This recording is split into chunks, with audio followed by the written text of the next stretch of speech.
Wow.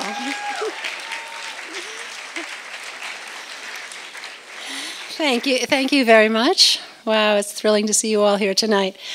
I am very pleased to present the first Minneapolis screening of Howl at the Walker Arts Center because in this room, Howell and Ginsberg has presented his work a number of times, sitting right on this stage. His first visit was in 1971. In fact, it was one of the first events in this room when it was the new Walker, before we had the new Walker. And he was back in 1980, and then for his last program in 1996, just a year before his death, he sat there, he played the harmonium, he chanted, and we were all very calmed by his presence. It was nice to have him back in a way tonight. And also to set the stage for tonight's event, we are showing within the exhibition titled Event Horizon in Walker's Gallery 2, one of the quintessential beat films, Robert Frank and Alfred Leslie's Pull My Daisy. So I hope you have a chance to go up and see that. It is a milestone in the history of American independent film. It embodies that carefree spirit of the 1950s beat generation. It's documenting the comings and goings of a network of poets and artists who are living in New York, and features Allen Ginsberg, Peter Orlovsky, Gregory Corso, as well as the painters Larry Rivers and Alice Neal. And then most notably in that film is Jack Kerouac riffs, this seemingly improvised voice narration of the events that are unfolding in front of you on the screen.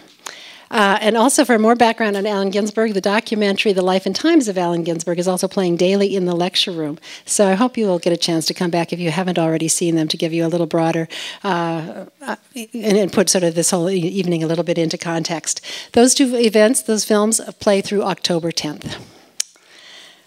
So, I want to thank a few people before we start. I want to thank the Walker Film Society. It's co-chaired by William Pohlad and Elizabeth Redleaf for their enthusiasm for film and for film programming here at Walker. And I want to welcome all the Walker Film Society members who are here in the audience with us tonight. Also, a very big thank you to Oscilloscope Laboratories. It is the company that is distributing this film, the film Howl. The film will open on October 15th at the Lagoon Theater in South Minneapolis. Now, I'm pleased to introduce to you the people who made this film, two directors from San Francisco and two producers from Minneapolis. And they will return at the end of the film to answer your questions. There's a lot of biographical information already in your program notes about these four amazing people. So I'm just going to simply say that Howl was produced by Minneapolis-based Works, a company that is keeping art in cinema production. And we are pleased to welcome Elizabeth Redleaf and Christine Walker. And as it knows that sometimes it takes inventing a style of filmmaking to fit a story, we want to please also welcome the directors who figured out how to tell the story of a poem, Rob Epstein and Jeffrey Friedman. And here they all are.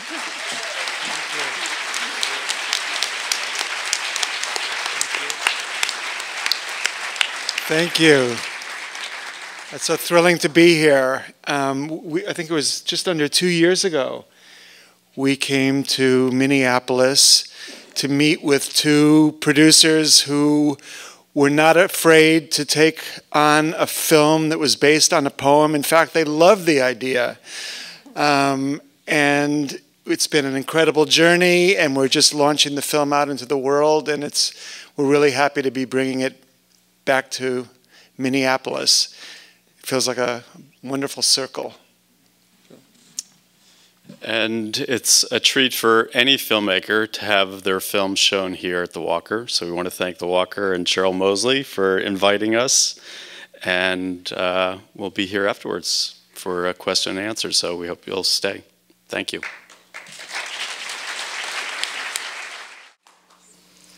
Well, we are very pleased to welcome back Rob Epstein, Jeff Friedman, Elizabeth Redleaf, and Christine Walker. Thank you all. And they've offered to take questions from the audience, and I would love to hear, do you want to start right away with a question from the audience? Okay. Is there anyone who wants to start right away? There are microphones on each side, so as soon as you get a microphone, we'll start. Go ahead. Thank you. This is my second time seeing it. I saw it at the little hotel in New York in February. Yeah. That was really beautiful. I've got two questions. One is, I'd like you to talk a little bit about the role that Thule Kupferberg played in informing your. He's another one of these great, bohemian characters who's not with us anymore.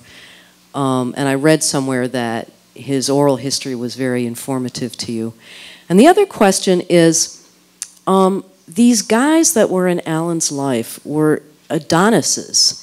And it seems to me that somebody made a point of casting someone as Ginsberg who was better looking than all of the other people around him, when in fact he always felt like the sort of awkward Jewish love surrounded by these, Adonises.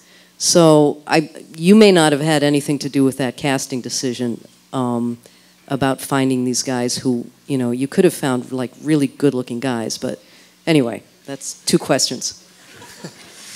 Okay, well, Thule Kupferberg was referenced in the poem as the man who jumped off the Brooklyn Bridge. And Jeffrey and I interviewed him when we were just doing research for the film before we really had a concept. And we did interviews with Thule and Lawrence Ferlinghetti and Peter Orlovsky, and all those will be on the DVD. They're really great interviews. And Thule, I think most tangibly what Thule gave us was the spirit of those guys and just a sense of attitude that was so inspiring. Because Thule was 88 when we interviewed him. And radical, just a radical old guy. He was in a group called the Fugs, and one of their songs was "Go Fuck Yourself with Your Atom Bomb," and Thule sang that for us, and that will be on the DVD as well. But at Thule's house, his loft in Soho, his loft is just stacks and stacks of books, just a labyrinth of book stacks, and in these stacks we discovered this book called Illuminated Poems, which was a book of Alan's poetry and Eric Druger's illustrations. And that's how we discovered the work of Eric Druger. And the casting of the, my timer went off telling me the screening's over. The casting of it wasn't a beauty contest, but we did want to cast guys that had, that could physicalize some essence of what we understood those characters to be, just from our reading and from talking to people. We knew those scenes were going to be kind of impressionistic flashback scenes, so they really had to convey a lot just with their attitude and their being and their physicality. So those were really the only parts that we had auditions for. And we had a casting director in New York who was really helpful and brought all these actors in, and we had them do these improvisations with each other where they were seducing each other, and we had a very good time. And James we cast because we saw Pineapple Express and we thought he could play Ginsberg. Yeah. I think it was Spider-Man that really did it for me. I don't know, can you talk about working the poem into the film? Yeah, the film is pretty close to the script that we wrote and that Elizabeth and Christine read many months ago, almost years ago now. It's pretty close, right, to the original screenplay? So we wanted the poem to be experienced in different ways, and for the audience to come back to it, knowing different things at different junctures in the film. So it was plotted out somewhat. And the pieces of the poem that we chose to focus on were the pieces that had biographical threads that we could follow.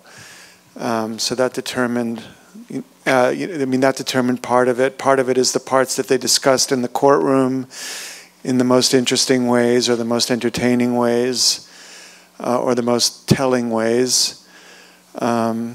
Specifically the personal aspects of the poem, Carl Solomon, the mother references, we thought it was important to come back to those once you understand what those lines mean for Alan personally. And then the lines that get deconstructed in the trial to see how they're being presented as evidence as opposed to what they mean for Alan, both as text and as he's performing it in the gallery. I'd just like to hear the filmmakers talk a little bit more about how the animation came in, how you decided about the look and the feel of the animation, and how, when you knew that that was going to be a part of it, and sort of what significance that had for you. Well, it was in the script that Christine and Elizabeth read, so they can tell you what it was like when they saw it on the page. Maybe we should start there, and then we can talk about our process. 'Cause the script landed on my desk, and I saw it and went, this is a cartoon, and I don't like cartoons. Christine said, no, look at it again, because the illustrations were inserted in pretty much as they were the schematics, weren't they? And then I met with Rob and Jeff, and they explained further, and I saw a more sophisticated test of what it would be, and it was so gorgeous. And then I understood what it was. But Eric Drucker is an illustrator for the New Yorker magazine too, so that's why it looks vaguely familiar if you're familiar with that magazine. And of course it's far more sophisticated when you hear it with the poem on top of it or underneath it. So we were pretty tickled with it. You may have noticed all the strange names at the end. The animation was done in Thailand by a fantastic animation studio called Monk Studios. And we think they did a pretty good job. Oh. Yes, I agree. 100%. you could tell stories about when we went to Bangkok. Yeah, great Thai massages. Trust me on that. But you know, I mean, the thing about the poem, it's so, if you think about the task that they had to tell a story about a poem and contextualize it historically, but also to help the audience connect with the poem itself. It's a huge challenge. And, you know, I was talking earlier this evening saying, you know, the stream of consciousness kind of writing is not my favorite poetry, quite frankly, but how can you illustrate that for an audience where it becomes meaningful? And I think you guys, the directors deciding on working with Eric Drucker, who had worked with Howell and Ginsberg, and using animation is the perfect way, at least from our perspective, to illustrate that poem and bring it to life in a filmic way, as opposed to, I mean, you know, they could have just sat somebody, you know, James Franco, and had him read the poem, but we had to bring it to life in a visual way. And I think when we read the script and when we saw what they wanted to do, we thought this is the best possible way. Another question, ready? Right there. Right behind you? Thank you. Yes, I just remember the definition of the poet when he said that poetry is a rhythmic articulation of feelings. And I don't really have a question for you, but that's, I think the film, the way it's made, really give this kind of rhythmic articulation of feelings. I think it was really a beautiful film. Thank you. So thank you. Thank you. Also, his voice was very like his real voice. Mm-hmm. How did you get that? Was that, had you just listened to tapes or something? Yeah, James spent a lot of time, I mean, it was the last thing he did, but he spent a lot of time just listening to Alan's voice, walking around New York with his earbuds in, just listening to interviews, listening to readings of the poem. But that was after months of living with the material and, you know, working on the the background, the inner life. So at the very and he also watched film, specifically Pull My Daisy, that's showing upstairs or wherever, upstairs somewhere. It's an amazing thing to see. So you can really see Alan, how he moves and how he interacts with people. So the physicalization and the vocalization were sort of the last layer that James added. Okay. Also, I have to say, I thought it was beautifully done. I didn't find there's almost no fat in it. I thought it was beautifully done. As We shot the film in 14 days, watcher. so we didn't have much room for fat. Yeah. Thank you. Can I jump in? Yeah. Can I jump in and ask a question just because about the language itself? And I just wanted to ask this question myself, and I'll get back to your questions in a minute, but just about the language, because the poem, of course, is the real poem. The court transcripts are the real court transcripts, right? Yeah. You didn't change a word in any No, of I mean, this. we edited it and restructured it, but they're all from original court. I mean, it's all verbatim from court transcripts. And Alan's interviews are taken from interviews that Alan gave over the course of his life and constructed into this one long interview that we reimagined. I mean, as coming from a documentary background, that was an approach that really excited us to really work with the material as documentary text, but to dramatize it and to trust that an interview can have dramatic narrative quality, because that's how we've approached our documentaries, that interviews aren't about getting information as much as they are about capturing something essential about the person you're interviewing. And really that you're really trying to get something essential about their soul. And that's what we wanted to try to see if we could make work creating a dramatic interview. And James does a brilliant job, so.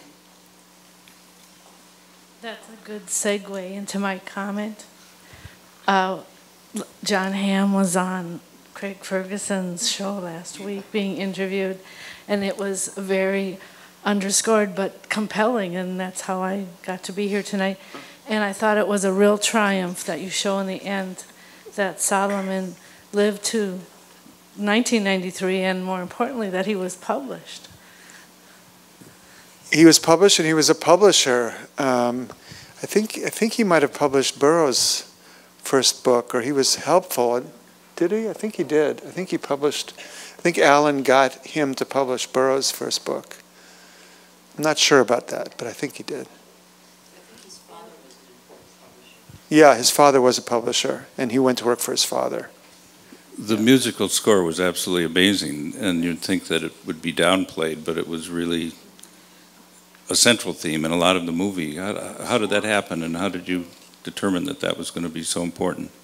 Well, we worked with Carter Burwell, who did the score, on another movie, The Celluloid Closet. And we always have been fans of Carter's. And we approached him with the idea before we actually had a cut, and he was very excited about doing something that he hadn't done before, which is to score to spoken word performance. And his intuition was to try and let the vocalization be the jazz, and to not try and recreate jazz, but to just really underscore the performance. And it will be a soundtrack. He's releasing it as the Howl soundtrack. When you guys got together and decided you could do a film about a poem, what were your expectations, and what was your strategy for getting it out there? Did you target Sundance and say, if we can get Sundance, we'll be rolling? And what's the thought process? Sundance was our dream. So much of it is when you happen to finish the film as to how you hope to launch it, but it just worked out that we finished in time for our dream, which was to have the world premiere at Sundance, and yeah. So you accomplished your dream. Excellent. Yeah. well, first of all, I thoroughly enjoyed the animation. I noticed that there was definite computer animation, and then what seemed to be hand-drawn animation. Was there a specific stylistic choice for the differentiation? Well, yes, there was, but some of that was also budget. You know, some of it was out of budgetary necessity. Eric created most of the key art and the key concepts for the animation, and then we worked with an animation producer, John Hayes in San Francisco, who helped Eric with the storyboards, and then all the production happened in Thailand. And it happened at a studio where they had 2D artists and 3D artists, and they had we had a really tight schedule, so everybody was working. Budget. And so they did. The animation was all done in 6 months. Eric worked on it for a couple of years, but I mean, the actual production of the animation took 6 months. Do you think we have time for just one more question?